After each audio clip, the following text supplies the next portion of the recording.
Hi viewers, আপনারা সবাই কেমন আছেন? আল্লাহ সুবহানাহু ওয়া তাআলার সৃষ্টির জগতের সৌন্দর্য যদি অবলোকন করতে চান তাহলে আপনারা প্রকৃতির সান্নিধ্যে আসতে হবে। প্রকৃতির সান্নিধ্যে আসলে আপনারা সৃষ্টির যে নিগুড় রহস্য বুঝতে পারবেন। আল্লাহ সুবহানাহু ওয়া তাআলা ডিপ একটা মেসেজ দিচ্ছেন ওনার ক্রিয়েশনের। আমরা যতই আল্লাহ সুবহানাহু ওয়া তাআলার সৃষ্টিকে দেখব ততই মন্ত্রমুগ্ধ হয়ে থাকবো ওনার বিউটিফুল অ্যামেজিং ক্রিয়েশন দেখা। আমরা আছি আপনাদের সাথে, পিছনে ক্যামেরাতে আছে আমার ভাগিনা রায়হান। আপনারা দেখতে থাকেন সৌন্দর্য। চলো।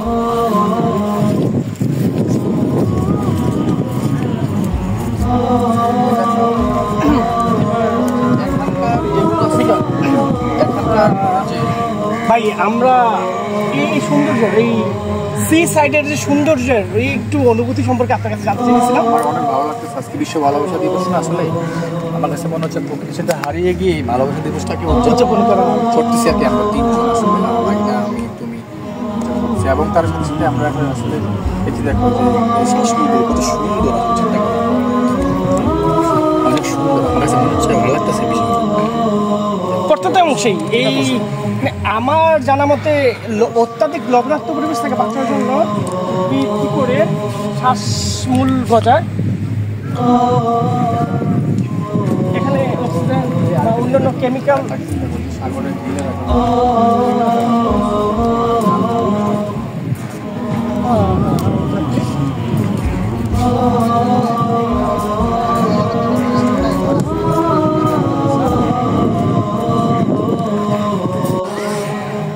মামা হেনা কোথায়? আমাদের সুয়েল স্যার কোথায়? মামি কোথায়? মামা হেনা তুমি কোথায়? হেনা তোমাকে খুব মিস করছি আমি। হেনা মামা মামি কোথায়?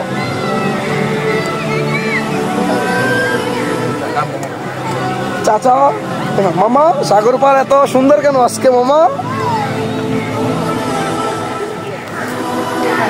জি না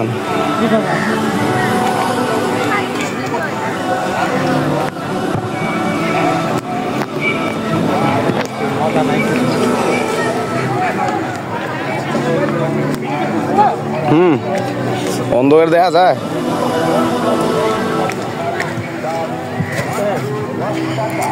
ভাই লাইটে গেছেন? হ্যাঁ গেলাম তো, নেট প্রবলেম দেখা যাচ্ছে। গুল্লা মাছ,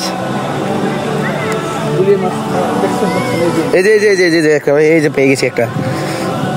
হ্যাঁ কাদার মধ্যে হাত দেওয়া ওই আমরা আরো দূরে যাই, মানে আরো বেশি বড় গুল্লা মাছ ব্যাঙের মতো লাফায় খালি। এই যে কারকা মামা, এটা ছোট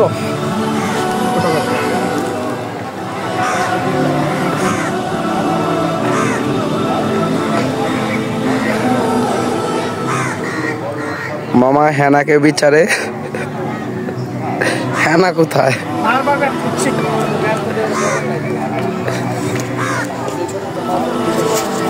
এই জায়গায় ছোট ছোট কারকা আছে।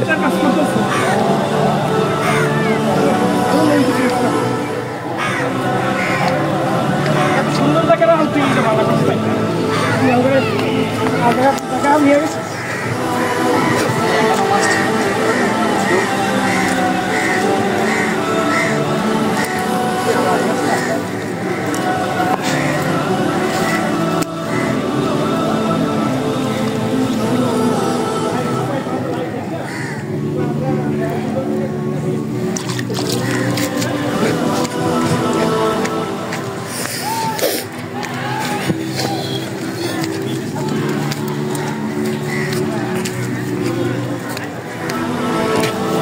ওরে আল্লাহ, জাদুটা ভাই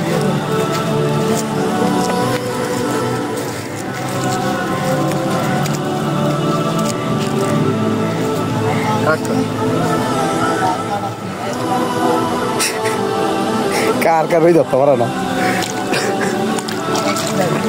ধরতে পারছি অবশেষে। আরিফ ভাই আপনি কি ধরেছেন আরিফ ভাই? আমি অনেক কষ্ট করার পরে একটা কাঁকড়া ধরতে পারছি। তাহলে এবারের মিশন হচ্ছে আপনার হচ্ছে দুরন্ত হয়। এবারের মিশন কি আপনার কি মাছ ধরবেন আপনি? এবার ওই যে গুলিয়া মাছ। গুলিয়া মাছটা। গুলিয়া মাছ, চলো দেখি আমরা। এই জায়গাটা অনেক সুন্দর।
তার জন্য উপকূল তীরবর্তী অংশে জালের যে কাঠামো, যে বাঁশের কাঠামো দেখা যাচ্ছে, তারা এইভাবে অন্তত জোয়ারের সময় মানে বাটির সময় তারা হয়তো বা স্থাপন করে। যখন জোয়ার ঢুকে পানির সাথে সাথে মাছও ঢুকে, যখন আবার জোয়ার চলে যায় এইগুলোতে মাছগুলো মূলত আটকে যায়। এইভাবে কিন্তু আমরা সামুদ্রিক মাছ আহরণ করতে পারে জেলেরা।